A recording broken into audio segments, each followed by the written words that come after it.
Hello everyone. നമുക്ക് ഈ വീഡിയോയിൽ കൂളോംസ് ലോനെ പറ്റി സംസാരിക്കാം. Coulombs law.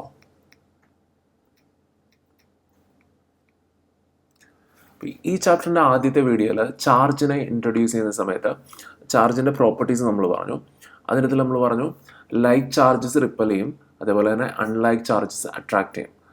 ഒരു പോസിറ്റീവ് ചാർജും വേറൊരു പോസിറ്റീവ് ചാർജും കൂടി അടുത്ത് വന്നാൽ ഇവർ റിപ്പൽ ചെയ്യും. ഒരു നെഗറ്റീവ് ചാർജും കൂടി അടുത്ത് വന്നാൽ അഗെയിൻ ഇവർ റിപ്പൽ ചെയ്യും. ഒരു പോസിറ്റീവ് ചാർജും ഒരു നെഗറ്റീവ് ചാർജും കൂടി വരികയാണെങ്കിൽ ഇവർ അട്രാക്ട് ചെയ്യും. അപ്പോൾ ഈ റിപ്പൾഷൻ അട്രാക്ഷൻ എന്നൊക്കെ പറയുന്നത് ഫിസിക്സിൻ്റെ ഭാഷയിൽ പറയുകയാണെങ്കിൽ ഇതൊരു ഫോഴ്സാണ്. അപ്പോൾ രണ്ട് ചാർജുകൾ ഉണ്ടെങ്കിൽ അവർ തമ്മിലൊരു ഫോഴ്സ് ഉണ്ടാവും. അത് അട്രാക്ഷൻ ആവാം അല്ലെങ്കിൽ റിപ്പൾഷൻ ആവാം. എന്തായാലും ഒരു ഫോഴ്സ് ഉണ്ടാവും ഇവർ തമ്മിൽ. അപ്പോൾ ഈ ഒരു അട്രാക്റ്റീവ് ഫോഴ്സ് അല്ലെങ്കിൽ റിപ്പൾസീവ് ഫോഴ്സിൻ്റെ ഒരു മാഗ്നിറ്റ്യൂഡ് എങ്ങനെ കണ്ടുപിടിക്കാമെന്നാണ് നമ്മൾ കൂളോംസ് ലോ വഴി പറയാം.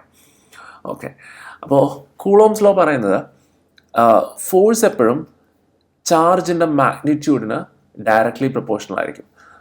അതായത് ഞാനിപ്പോൾ ഒരു രണ്ട് ചാർജസ് എടുക്കുകയാണ്.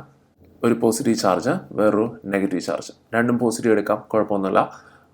ആദ്യത്തെ ചാർജിനെ ഞാൻ Q1 എന്ന് വിളിക്കുകയാണ്, രണ്ടാമത്തെ ചാർജിനെ ഞാൻ Q2 എന്ന് വിളിക്കുകയാണ്.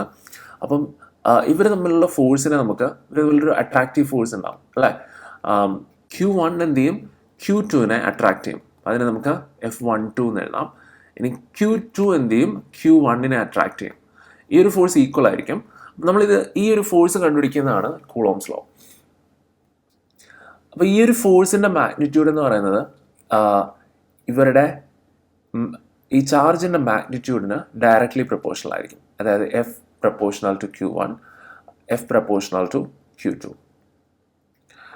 ഓക്കെ, ഞാൻ ചുമ്മാ രണ്ട് നമ്പേഴ്സ് എടുക്കാം. Q1 എന്ന് പറയുന്നത് 1 കൂളോം ആണെന്ന് വിചാരിച്ചോ, Q2 എന്ന് പറയുന്നത് 2 കൂളോം ആണെന്ന് വിചാരിച്ചോ. ഇവർ തമ്മിലുള്ള അട്രാക്റ്റീവ് ഫോഴ്സ് എന്ന് പറയുന്നത് ഇത് പോസിറ്റീവ്, ഇത് നെഗറ്റീവ് ആണ്, -2 കൂളോം. അപ്പോൾ ഇവർ തമ്മിലുള്ള അട്രാക്റ്റീവ് ഫോഴ്സ് എന്ന് പറയുന്നത് നമുക്ക് ഒരു 5 ന്യൂട്ടൺ ആയിട്ട് എടുക്കാം. റാൻഡം നമ്പറാണ് 5 ന്യൂട്ടൺ. അപ്പം ഞാൻ ഈ ചാർജിൻ്റെ മാഗ്നിറ്റ്യൂഡ് കൂട്ടാൻ പോവാണ്. അപ്പോൾ ഈ 1 കൂളോം എന്നുള്ളത് ഞാനൊരു 10 കൂളോം ആക്കി മാറ്റി. അതേപോലെ തന്നെ 2 കൂളോം എന്നുള്ളത് ഞാനൊരു 20 കൂളോം ആക്കി മാറ്റി. ഏതെങ്കിലും ഒരെണ്ണം കൂട്ടിയാലും മതി, കുഴപ്പമൊന്നുമില്ല. അപ്പോൾ ഈ 5 ന്യൂട്ടൺ എന്ത് ചെയ്യും, ഇൻക്രീസ് ചെയ്യും. ഇവർ തമ്മിലുള്ള ഒരു ഫോഴ്സ് ഓഫ് അട്രാക്ഷൻ അത് ഇൻക്രീസ് ചെയ്യും. അത് ചിലപ്പോൾ ഒരു 50 ആവാം. അഗൈൻ റാൻഡം നമ്പറാണ്. ഓക്കെ, 50 ആവും.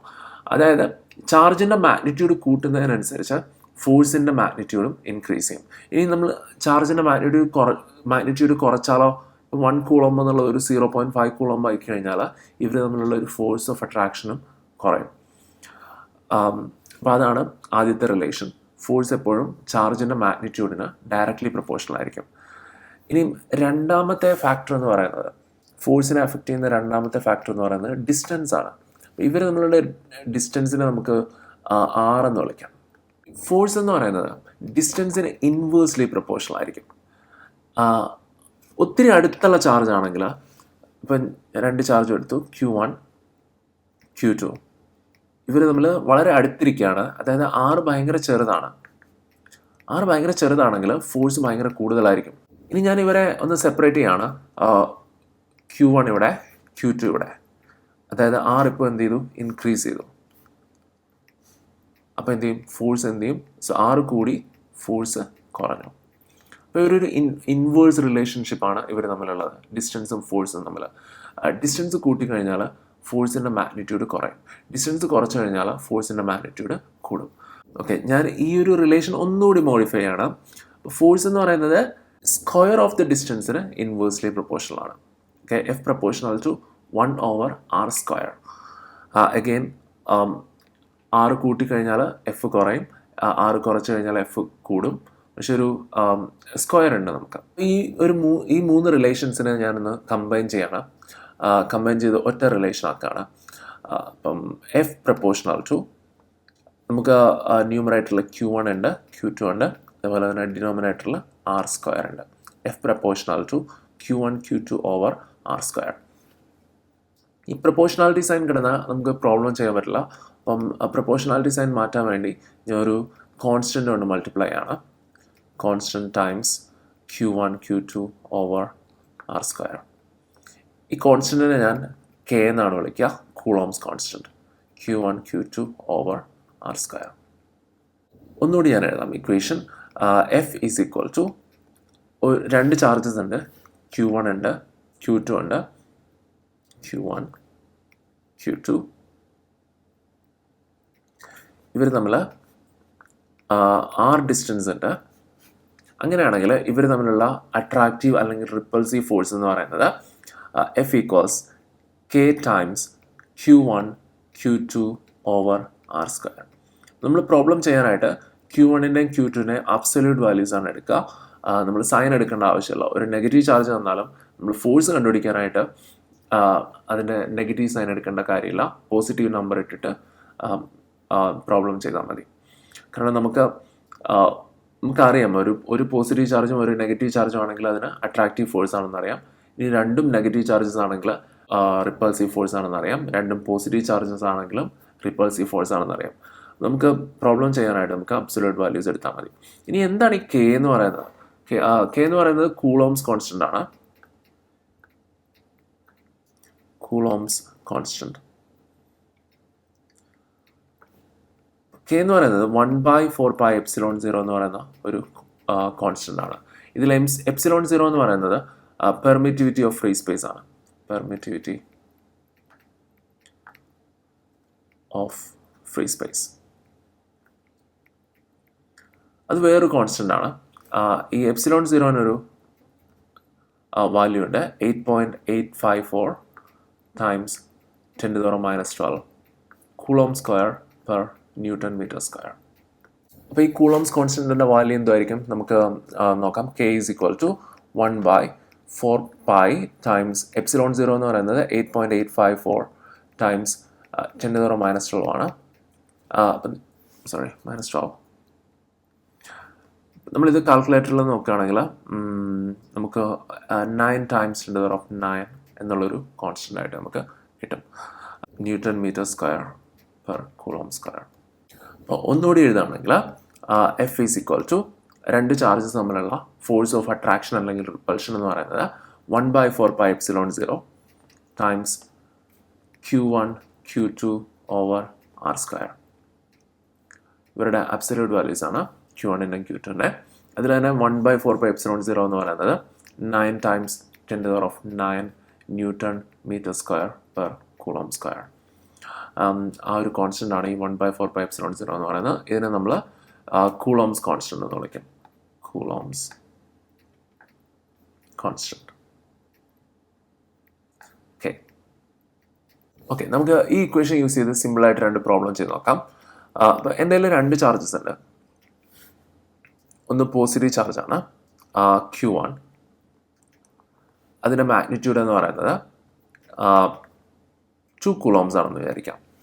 ഇനി ഒരു നെഗറ്റീവ് ചാർജ് ഉണ്ട് Q2.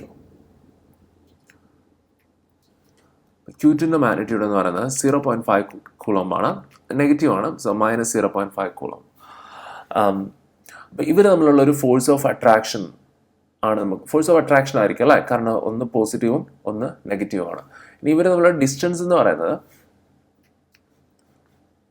നമുക്കൊരു 2 മീറ്റർ ആണെന്ന് വിചാരിക്കാം.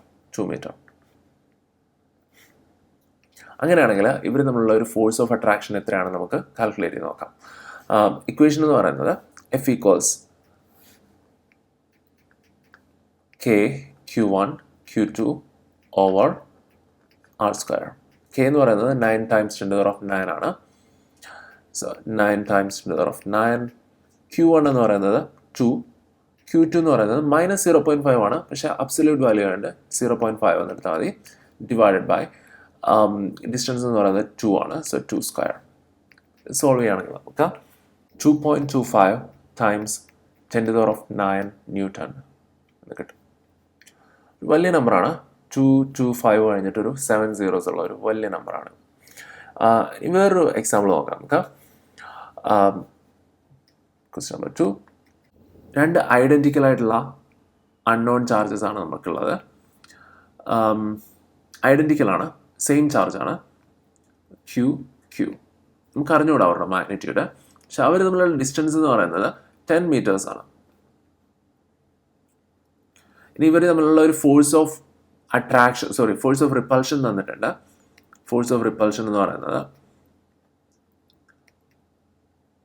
1 ന്യൂട്ടൺ ആണ്. അങ്ങനെയാണെങ്കിൽ ഈ ചാർജസിൻ്റെ മാഗ്നിറ്റ്യൂഡ് നമുക്ക് കണ്ടുപിടിക്കാം. ഇത് ഐഡൻറ്റിക്കൽ ചാർജസ് ആണ്, സെയിം ചാർജസ് ആണ്. അപ്പം നമ്മുടെ ഇക്വേഷൻ എന്ന് പറയുന്നത് F = K Q1 Q2 over R². Identical charges ആയതുകൊണ്ട് നമുക്ക് Q1 Q2 എന്ന് എഴുതേണ്ട ആവശ്യമില്ല, QQ എന്ന് കൊടുത്താൽ മതി.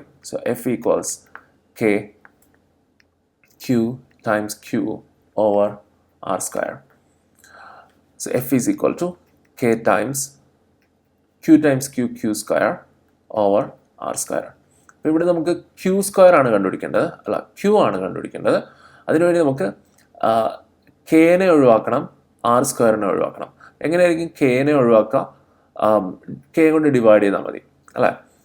So F divided by K is equal to Q² over R². ഇനിയും നമുക്ക് Q ആണ് വേണ്ടത്, അപ്പോൾ R² ഒഴിവാക്കണം. R² ഒഴിവാക്കാൻ വേണ്ടി ഒരു R² കൊണ്ട് രണ്ട് സൈഡിലും മൾട്ടിപ്ലൈ ചെയ്താൽ മതി. So F times R² over K equals Q². ഇവിടെ R² കൊണ്ട് മൾട്ടിപ്ലൈ ചെയ്യുമ്പോൾ ഇവർ തമ്മിൽ ക്യാൻസൽ ആയിപ്പോൾ. ഇനി നമുക്ക് Q² അല്ല വേണ്ടത്, Q ആണ് വേണ്ടത്. അപ്പോൾ സ്ക്വയർ ഒഴിവാക്കാനായിട്ട് നമുക്ക് സ്ക്വയർ റൂട്ട് എടുത്താൽ മതി. So Q equals square root of FR² over K. ഇനി നമുക്ക് വാല്യൂസ് സബ്സ്റ്റിറ്റ്യൂട്ട് ചെയ്യാം.